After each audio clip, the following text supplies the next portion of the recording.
década de 80, a população sai às ruas. Manifestações por eleições diretas pipocam em todas as capitais do país. A mobilização é pela eleição direta para presidente. Que é só nos anos 80 que nós vamos começar a visualizar que uma emissora, que todo o sistema de radiodifusão é, na verdade, público.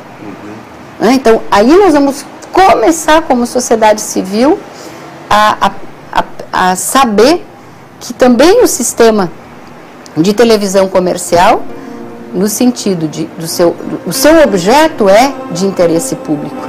É nesse cenário de mudança política que a direção da TVE vai para as mãos de um jornalista que comanda a emissora com braço de ferro, José Antônio Daut. Aí o café da manhã era uma delícia, porque a gente tomava café com pão, manteiga, engordamos até tudo isso na gravação às 4 da tarde. Era o máximo, Cândido Norberto, Helena Danino e um grupo de pessoas, Antônio Daut, lá quando começou a TVE na PUC. O café da manhã é o início de uma nova fase. A emissora abandona o caráter educativo e investe na informação.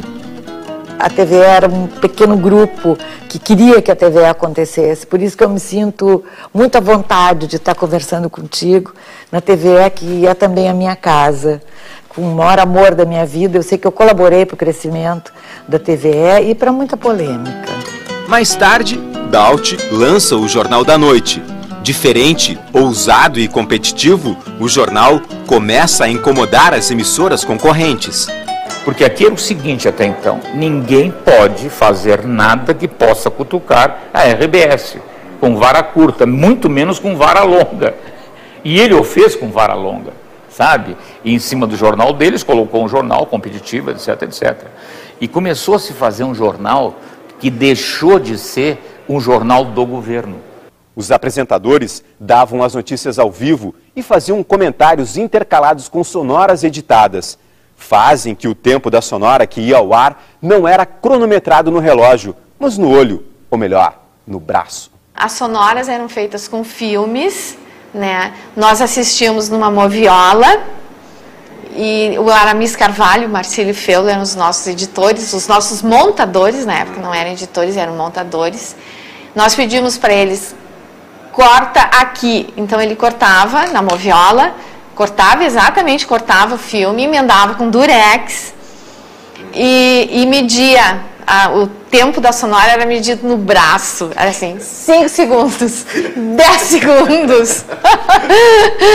E aí aqueles filmes, todas as sonoras eram todas emendadas uma depois da outra, com um filme que se chamava Ponta Branca, entre uma e outra, para o operador de TC saber quando estava terminando a sonora, para avisar o switch. E quando chegava na Ponta Branca? Quando chegava na Ponta Branca, o operador gritava, está chegando a Ponta Branca!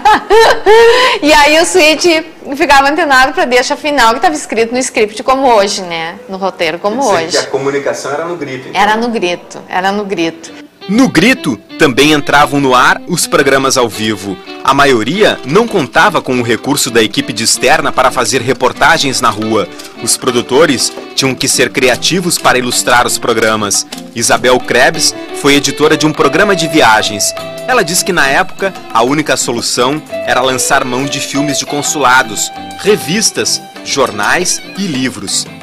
Então nós tínhamos 3 câmeras, uma câmera para o apresentador, 2 câmeras para as imagens. Então nós marcávamos todas as imagens que queríamos dos livros. E aí, enquanto uma câmera estava num livro, a gente virava a página e pegava a imagem do outro livro e vice-versa. Era bem artesanal. Super artesanal, em todos os sentidos.